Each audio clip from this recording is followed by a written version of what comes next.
अस्सलाम वालेकुम, मैं हूं आमिर शाह और आज हम एक ऐसी खामोश जंग की हकीकत खोलने जा रहे हैं जिसे दुनिया ने कोल्ड वॉर कहा, मगर असल में ये तेल कंट्रोल और आलमी असरात की जंग है। वेनेजुएला बमुकाबला अमेरिका।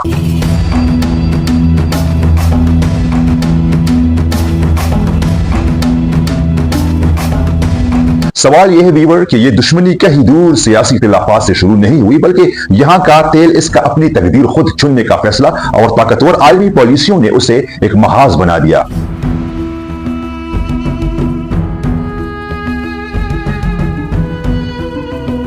मिसाल के तौर पर 1970 के दहाई में वेनेजुएला के तेल सनत पर अमेरिकी कंपनियों शेवरॉन, एक्सॉन, टेक्साको का कब्जा मजबूत था और वहीं से अमेरिका को 30 to 40% तेल की सप्लाई होती थी। मगर जैसे ही होगो चैवेज ने 1998 में इक़्तिदार संभाला, उसने कहा यह तेल वेनेजुएला की आवाम का असासा है।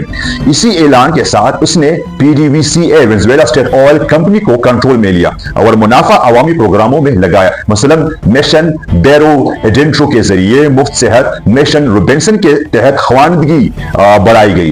ये वो दौर था जब आलमी दरिया बदलने लगे। व्यूअर याद रखिए, जब चैवेज ने सोशलिज्म की बात की तो अमेरिका ने उसे अमेरिकी मफादात के खिलाफ कदम समझा, क्योंकि यही वो वक्त था जब वेनेजुएला ने तेल के सौदों को रशिया, चीन और ईरान की कंपनियों के साथ शुरू किया।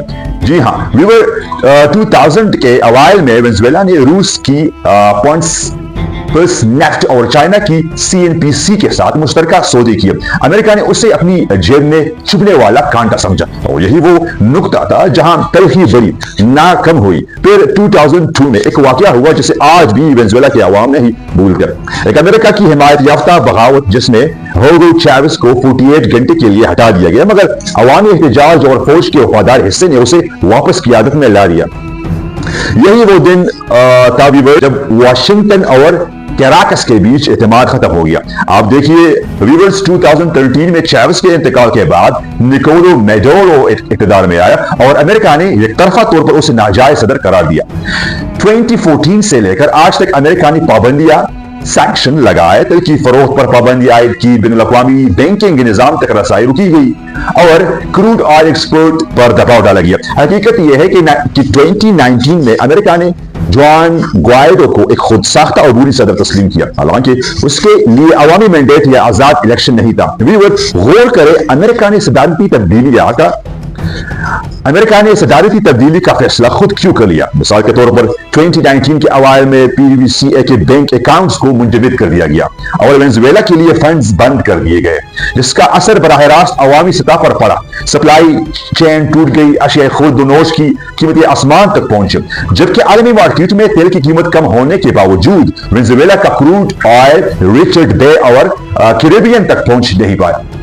यहाँ व्यूअर एक और सवाल जन्म लेता है, अगर मसला वाकई जमहूरियत या इंसानी हुकूक का था तो अमेरिका दीगर कई ममालिक के साथ इतनी नरम क्यों है। मिसाल के तौर पर इजिप्ट, सऊदी अरेबिया, UAE जैसे ममालिक जहां आजादी और इंसानी हुकूक के रिकॉर्ड्स पर एतराजात है, अमेरिका ने उन्हें कभी नाजायज हुकूमत करार नहीं दिया, बल्कि फौजी मुआहदात, तेल सौदा और सियासी इत्तेहाद बरकरार रखे। यहाँ व्यूअर्स, दोहरा मायार हमें यह बताता है कि मसला जमहूरियत नहीं बल्कि पॉलिसी मफाद है। अगला पहलू व्यूअर यह है कि तेल और मईशत का बहरान सिर्फ वेनेजुएला के अंदर नहीं बल्कि आलमी सतह पर तासुर बदल रहा है। मिसाल के तौर पर 2020 में प्लस ओपेक के साथ मसाइल के बावजूद जब अमेरिका को खुद अपनी तवानाई की फराहमी में दुश्वारी हुई तो उसने पाबंदियों में नरमी के इशारे दिए, यानी वही हुकूमत जो पहले नाजायज थी अब बातचीत के काबिल हो गई। व्यूअर, यही वो लम्हा था जब दोहरा मायार बेनकाब हुआ। अब देखिए व्यूअर्स, हकीकत यही है कि आलमी सियासत अखलाकियात पर नहीं बल्कि मुनाफा और कंट्रोल पर चलती है। 2019 से 2023 तक EU ने भी PDVSA से ताल्लुकात महदूद किए और वेनेजुएला की क्रूड ऑयल के दामदात में कमी की, मगर दूसरी तरफ रूस और चीन ने वेनेजुएला को कर्ज और तेल की सप्लाई, मुआहदों और सियासी तहफ़्फ़ुज़ फराहम किया। मिसाल के तौर पर 2018 से लेकर 2022 के दौरान चाइना ने वेनेजुएला को बिलियंस ऑफ डॉलर के कर्जे दिए, जिसने अमेरिका के दबाव को जुज़वी तौर पर रोका। लेकिन व्यूअर्स याद रखें, यह कर्ज भी सिर्फ मईशत का बंदोबस्त नहीं थी बल्कि एक जियो पॉलिटिकल स्टैंडिंग की अलामत थी। पूरी दुनिया ने देखा कि कैसे एक छोटा मुल्क आलमी ताकतों के तवाज़ुन को बदलने की सलाहियत रखता है, और यही वो सच है जो आलमी मीडिया शाज़ नादिर ही वाज़ेह तौर पर बताता है। आखिर में व्यूअर्स चाहिए کہ ہم ایک سوال پر غور کریں، کیا وینزویلا واقعی ناکام ریاست ہے جیسا کہ بہت سے رپورٹس اور تجزیات نے پیش کیا ہے، یا اسے ناکام بنایا گیا؟ کیونکہ تاریخ گواہ ہے جب بھی کسی ملک نے خود مختاری کا فیصلہ کیا اس سے سخت قیمت چکانی پڑی، اور یہی سچ آج بھی وینزویلا اور امریکہ کے تعلقات میں ظاہر ہے۔ یہی وہ حقیقت ہے جو ہمیں سکھاتی ہے کہ طاقتور ممالک اپنے مفاد کے لیے کس طرح اقتصادی، سیاسی اور سفارتی حربے استعمال کرتے ہیں۔ اور ویور یاد رہے، جنگیں سرحدوں پر نہیں بلکہ بیانیہ اور اقتصادی دباؤ کے ذریعے لڑی جاتی ہے۔ اپنا ڈھیر سارا خیال رکھے، مجھے دیجیے اجازت، اللہ حافظ۔